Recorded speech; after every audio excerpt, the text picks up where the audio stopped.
Good morning. Weren't those beautiful photos? Those pictures of the mountains were my daughter. She's backpacking right now in southern Colorado around Uray, and she's been sending me photos, and I wish I were there with her. I spent many years backpacking, and I'm afraid I can't do it at this age. It'd be a little hard on the joints. But I'm dog sitting, and this is my FlossTube. I forgot to tell you my name is Becky, Socks for Mom, and this is a FlossTube about all my crafting and my little adventures. It's predominantly cross stitch these days. There is some knitting and quilting thrown in. So I hope you sit back, get your cup of coffee. Speaking of which, I'm gonna pause this and go get mine. You go get yours and I'll be right back. I'm back. Do you have something warm? It's getting chilly here. It has been like 58, 60 when I wake up, and it's close to 68 when I go for a walk, and it's just very, very pleasant, and I enjoy the weather here. But we're not here to talk about weather, we're here to talk about stitching. And we're right in the middle of Sampler Soiree and Sampler September. I want to thank all of you guys for your very kind comments on my last FlossTube about the samplers that I showed. I asked you if I should continue Solomon's Temple, and most of you told me, yeah, she's really pretty. And I agree, and I think I am going to keep going. I think at the moment I was just a little discouraged with all the things I had going on. But my goal is to get back to her. She has been put safely away at my mom and dad's house. I took all my cross-stitch stuff over there, so I would stop digging through it. But I will tell you more about that when I give you my life update.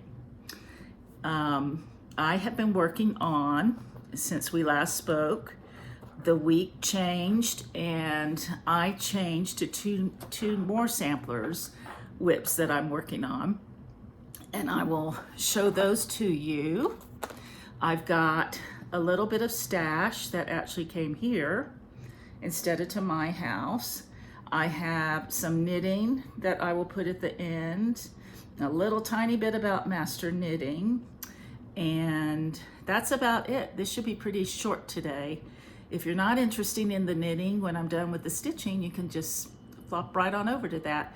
But I do want to tell you a little bit, remind you about the birthday sal in October, the sister's birthday sal that Christine Hollis and I are doing together, since we're October birthday babies. And we have a lot of October birthday babies joining us. And I don't have my stuff here, but I will insert a photo. I want to tell you about that. And I want to tell you about another something that Christine and I are starting on the first day of September. I'll be a little bit late because I'm here, but I want to share about that too. So stay tuned for those things. That's pretty much what's on the agenda. So let's get going here. First up, what I left in Colorado that I was glad to get back to when I got here was Jane Stanwix. Hold on a second, let me show you a photo of her. Here she is. I bought her from the Country Sampler in Spring Green, and I'm using their conversion.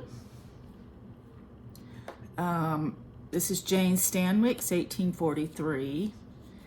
I bought it as a kit, and they sent it to me on 32 count cocoa, which really is not my sweet spot, and told me to stitch 1/1, which I'm not doing because that's a little bit too sparse for me. But let me show you the threads. This is the Jane Stanwix thread keep that I make.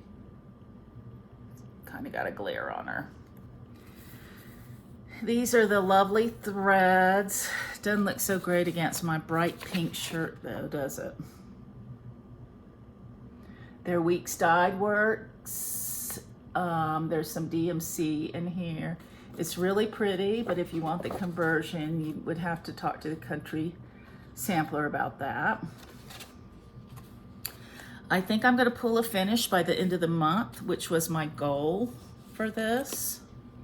Oh, she is a Sampler's Revisited pattern. And here she is. I don't have anything ironed, guys. I have no idea where my daughter's iron is. And I'm filming today on my iPad, so I don't know about the quality of the video or how well y'all can hear me. There's the big red house. I put a post, I showed her on Instagram and asked you guys to guess what color the red was. It's Ruby Slipper.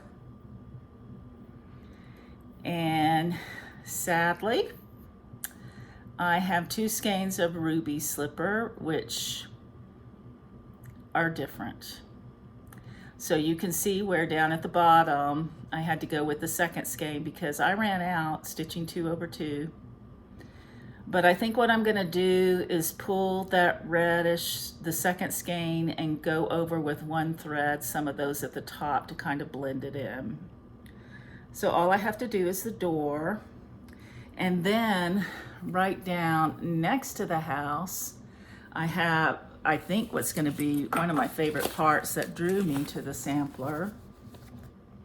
And that's these right here. I love these. I just really love those. So that's Jane Stanwix. And I hope to get her done. And she will be my major accomplishment through Sampler Soiree. So I'm excited about that.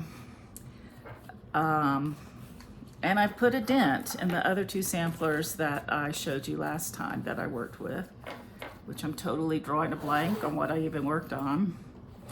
And the next one that is in my red deer bag with the red deer thread keep, which I think I've told you, I basically took a photo of this deer and made it into a thread keep. So I'm working on the red deer sampler by GiGi R. Here it is. I fell in love with this from the very start when I saw her because of the deer. Being a bit of a mountain girl and having deer be a daily part of my life in my yard and seeing gorgeous bucks every year, I love this. I'm stitching it on 35 count Confederate gray, I believe. And even if you don't want to stitch it, because you can stitch just the motif, one of these motifs, and that's gorgeous right there. So this has a lot of threads, and these are really a mess. I didn't take the time to, where's my white paper here? The main red in it is Schoolhouse Red. And I think they're all gas, they're all Gentle Arts. but it's on Red Deer thread keep. Look at this black raspberry. I did get to use that. It's really pretty.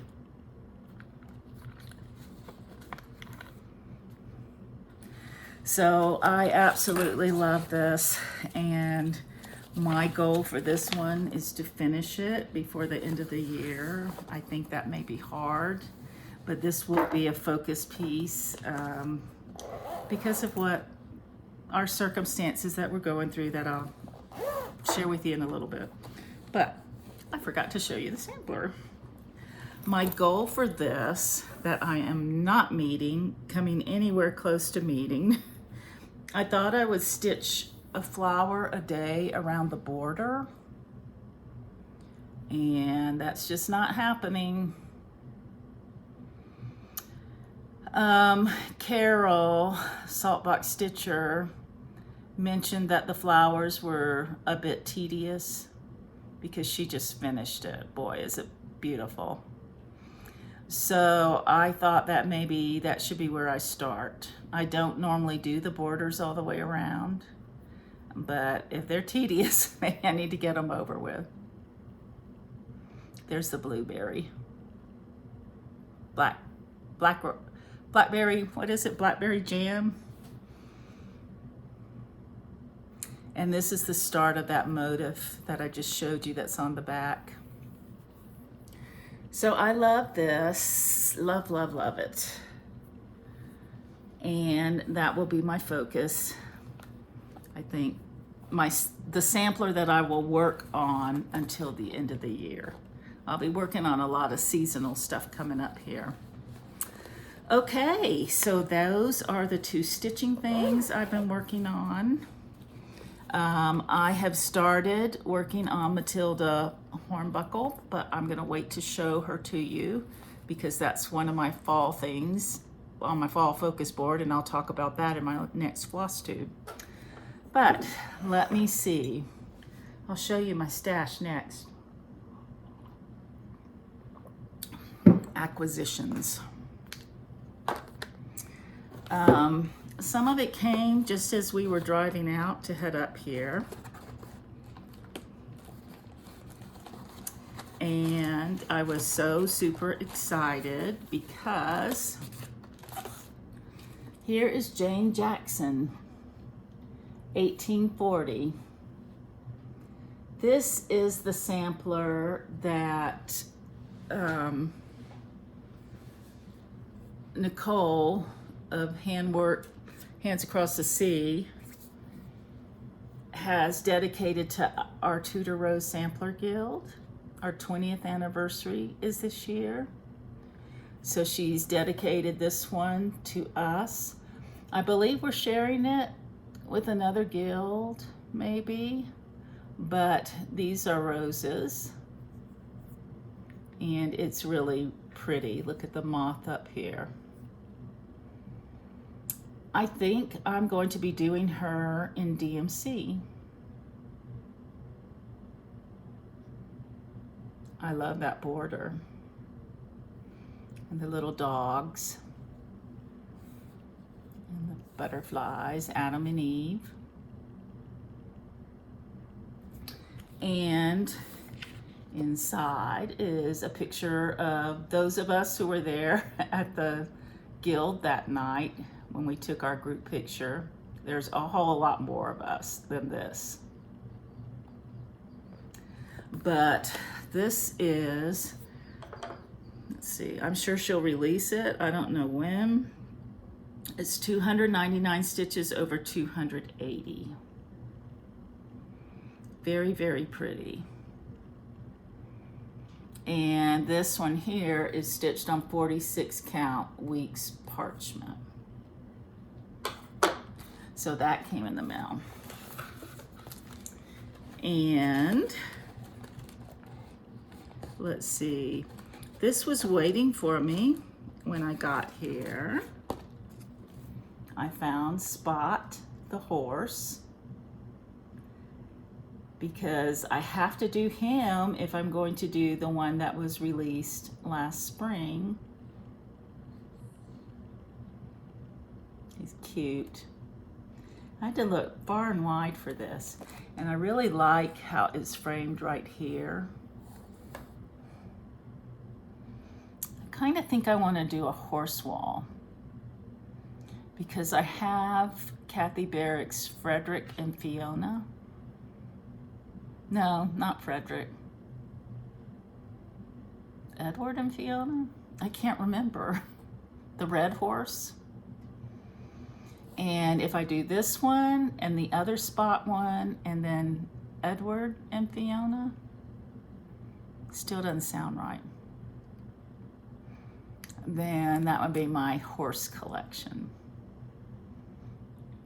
Cute. That's a cute finish too.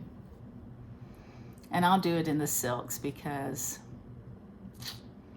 whenever I do a Kathy Barrick, I like to do it in the silks. Pretty. Okay, so that came. And the other thing that was waiting for me is something that is on my autumn focus board. You may have seen my autumn focus board. If not, I think I'll put it in right here.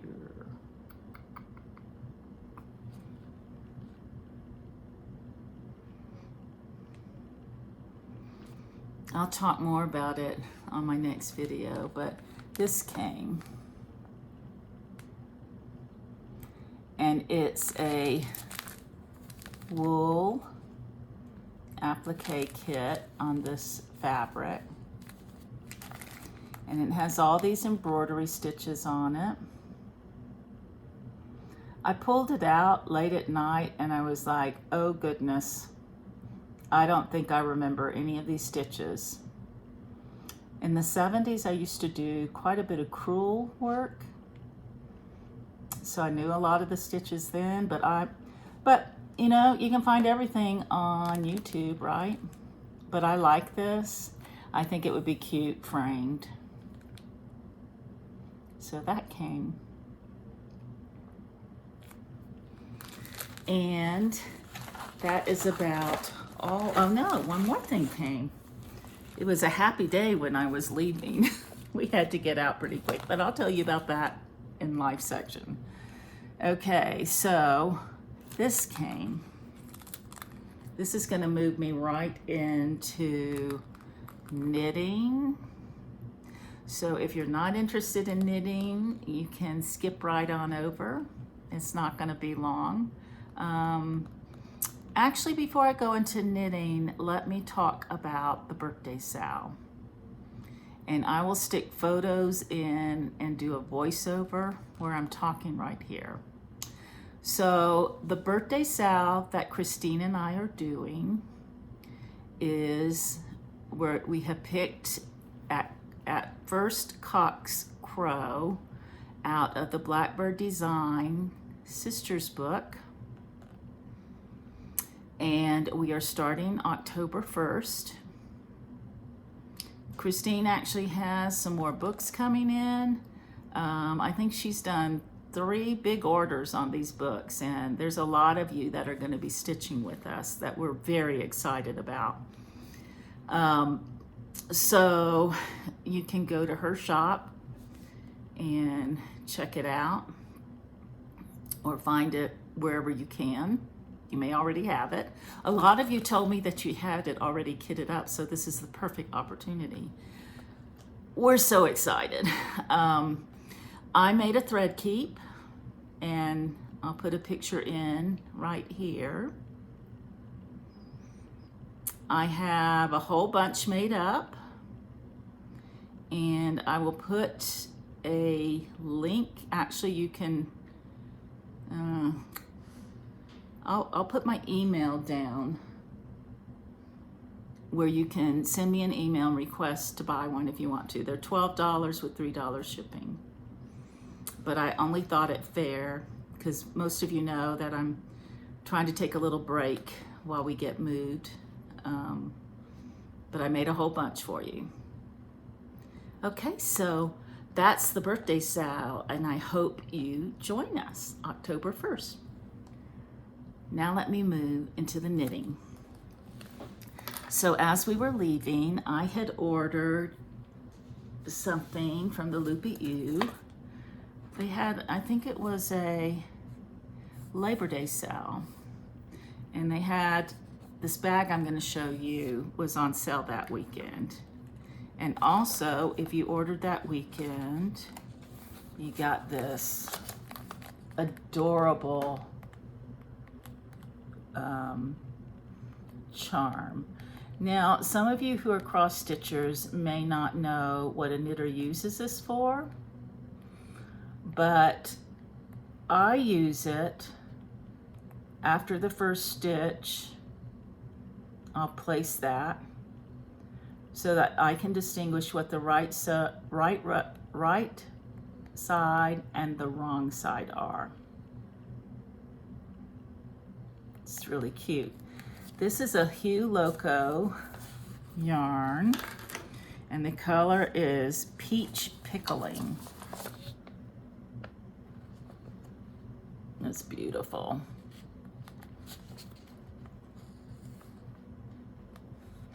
And I got it for socks, but I tell you what, it's so pretty. I may have to shawl it.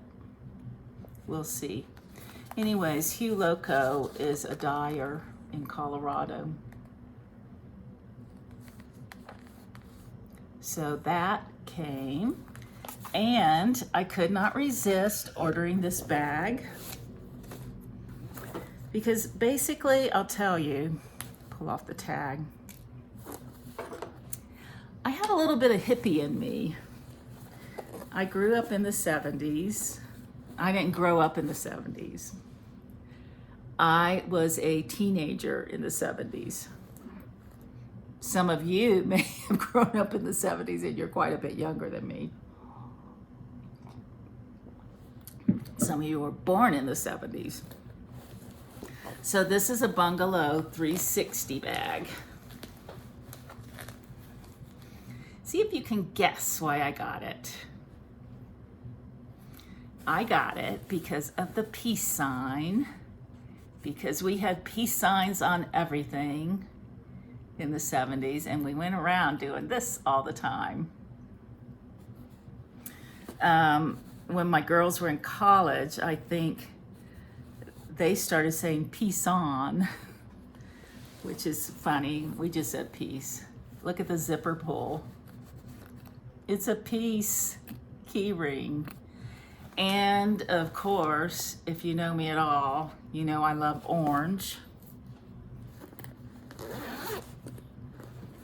Check out the inside. It's orange polka dots. Now I'll show you what's inside. Okay, so I'm still working on the Find Your Fade shawl by Andrea Mowry, who she's Dre Renee Knits. And I'm pretty much exactly using her colors. So I'm on this section here. It starts out in the yellow, moves to peaches, pinks, reds, and poison red down there.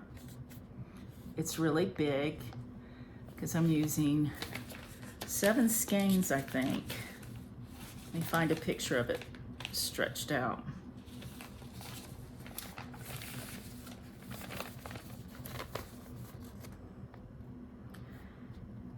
I just thought it'd be fun and bright to wrap around my neck, and I love the colors. So if you're not familiar with a fade,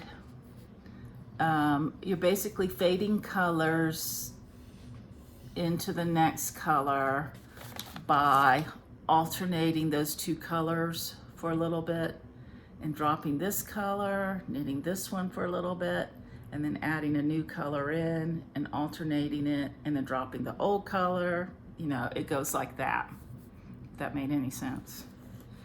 So let me show you where I am.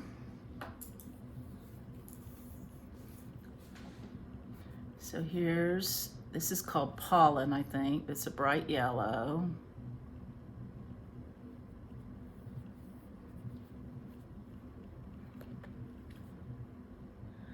So right now, I finished this yarn.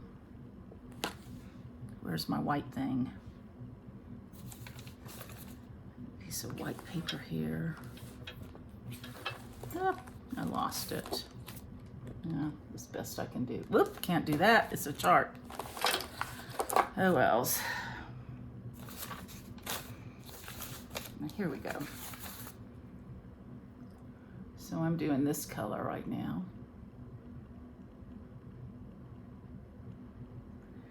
And I'm very excited because I'm getting ready to blend this one in.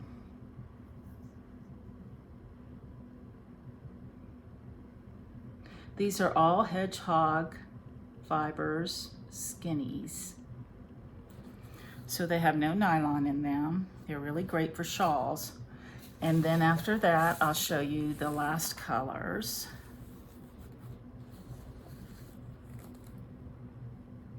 Let's see here. So after that, I'll be putting this one in, blending those two together, and then I'll be blending that into that, and then finally this down here into that. I heard Stephen West did a live video. He's a designer, and he was sharing how you blend or pick colors to go together.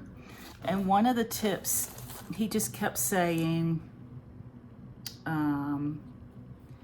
they play together nicely. So, and I think I've heard this in quilting. You see this color here is in this. And because it's in that, they will play together nicely. And then with this one, that this will be blended into, you see that color right there? These two will play together nicely. So I just thought that was interesting. I'd never heard that before, and that makes sense. And I think that's always how I have, oh, never mind. Everybody knows I'm horrible at picking colors. I won't sound at all like I'm an expert because really I'm just basically a big copycat, copying all my friends all the time, or the designer. I mean, hey, if you see something you like and it hits your heart and grabs you because you like those colors, why change them, right? Okay, let me show you a little bit more knitting. Actually, it seems like I have more knitting today than stitching, but that's only because I only wanted to talk about Sampler September. I have finished these socks. Well, almost. I need to do the toe. I really shouldn't have worn a bright shirt today. These are the Vintage Very Light socks by Helen Stewart. It was a Christmas pattern. Every year there's like a Christmas cast on pattern.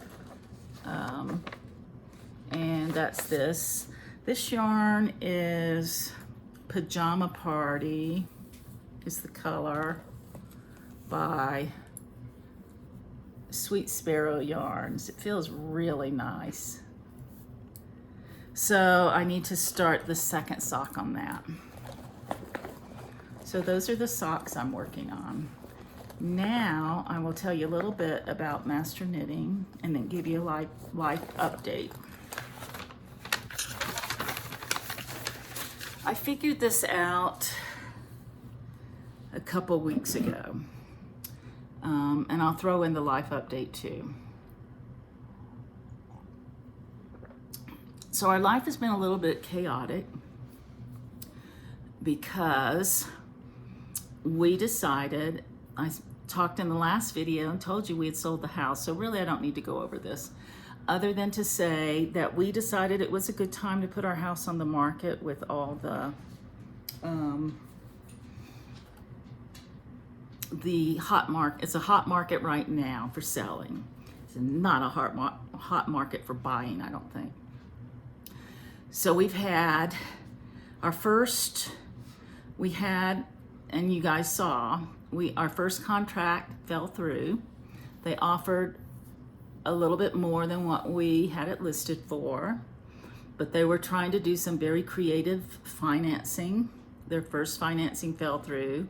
Their second financing we don't think worked out because he was trying to get like $100,000 more from the finance company to build a barn and a fence around the property.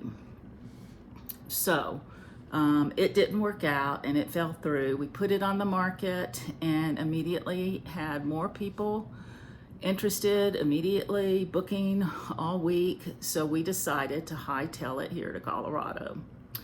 And we had not sooner gotten here than somebody came out and looked at, two people came out and looked at it the second day, and one of them made an offer a lot more than what we listed it for, and it was a cash offer. And that's what we're working through right now. Don't know if it's gonna work. Kind of on a roller coaster ride. There are a recurring thing that seems to be happening is, since we tried to sell this house last time when my father-in-law passed away, is my father-in-law always had a dream to build a Mediterranean stucco home with a red clay tile roof on lots of land and do hobby farming. He grew up on a farm in Indiana. And so he accomplished that dream. He passed away and we're living in that house. Apparently in East Texas, they haven't seen very many stucco homes with clay tile roofs.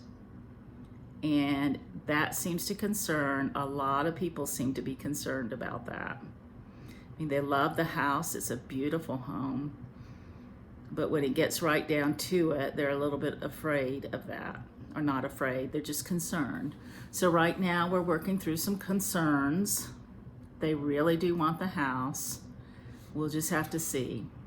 But we have made the decision that if this one does not work out, we're taking it off the market because we do not like people coming and going in our house during COVID. And also, it's a roller coaster ride emotionally. We don't have to move right now. We just thought we would try to sell it.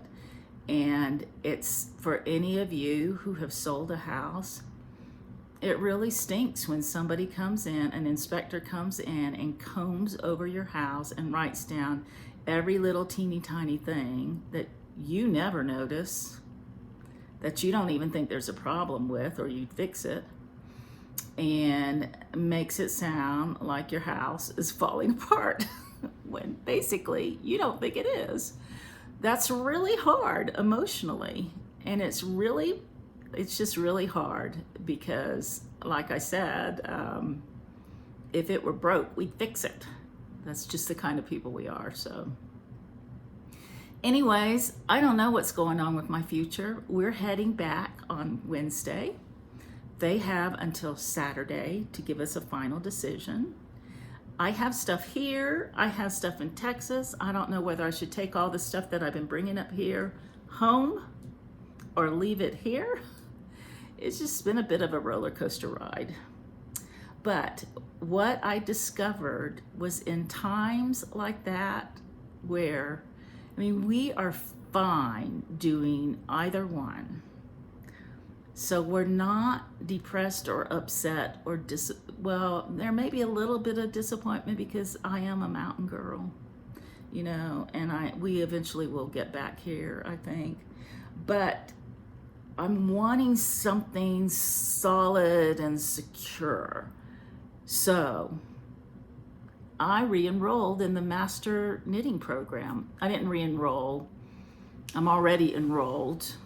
I got a new copy of the level 2 program that I was almost done with. Well, 75% done with. So I figured out that in times of this craziness, I want something solid and straightforward to chew on, and that's what this program is. It tells you exactly what to do, exactly what they're looking for, and yeah. So I'm working on my final projects, and then I have my reports. I have 2 more book reports. I have a history of knitting thesis, and I'll submit it and see what happens. So first up, I have to knit a vest, and I don't have the pattern here in front of me, but I'll show you what I got. I have to knit a vest and demonstrate that I can seam it properly, that I can do the decreases around the arms properly, pick the right kind of decrease, pick the right kind of around the neck, the ribbing, what else are they checking for? They're checking for exact gauge. I mean, spot on exact gauge. And they're checking my cast, they're checking everything.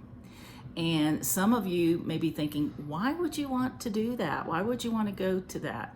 I enjoy learning. I've always been a learner. I always want to improve every skill that I do, and I look for ways to do that. And this isn't so that I can say, I'm a master knitter.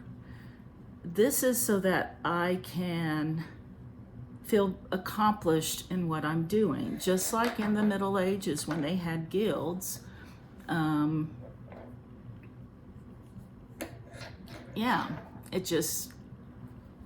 so I don't know how to explain it other than that. It's for myself. It's a goal that I have that I will feel good about accomplishing. It's not for the benefit of other people. It's for me. So I have to knit this vest, and I decided that I'm not going to wear a wool vest. My daughter probably won't wear a wool vest, but I decided I'd use her teeny tiny body to be my model. So I picked a fun color. This is Spring Green. It is by Shepherd's Wool. This isn't really an accurate color. It's a little bit brighter. My vest has to be with a light shade of yarn. It's a really pretty shade of green. It's a little bit brighter than that, like springtime. And I started it. This is the front.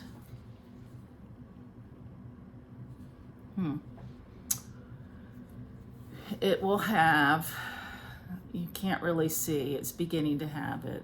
It's going to have cables right up the front, and then the cables will be divided to go into a V-neck. And it's really pretty.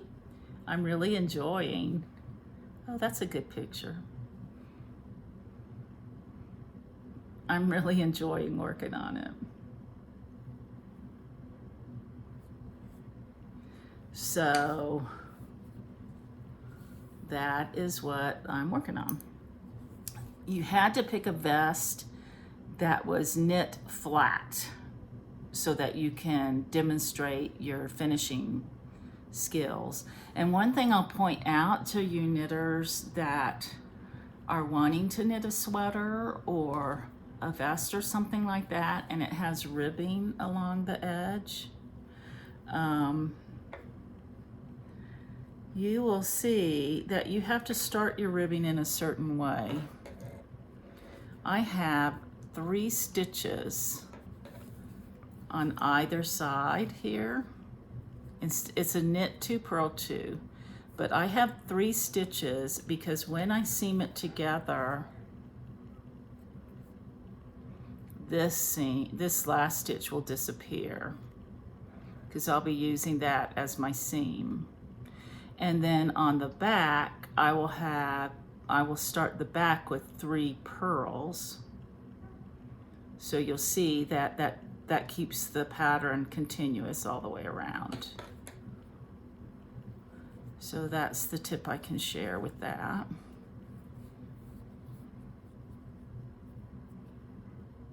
And that's that. The other project I have to do is to knit Argyle socks. And I will tell you, although I'm really a prolific sock knitter, that's why I'm called Socks for Mom. I don't know, I probably knit 250 pair, maybe more. An Argyle sock is kind of freaky to me. So I'm in the research phase. I'm going to use these 4 colors. I'm thinking right now the sock will be white with these 2 diamonds,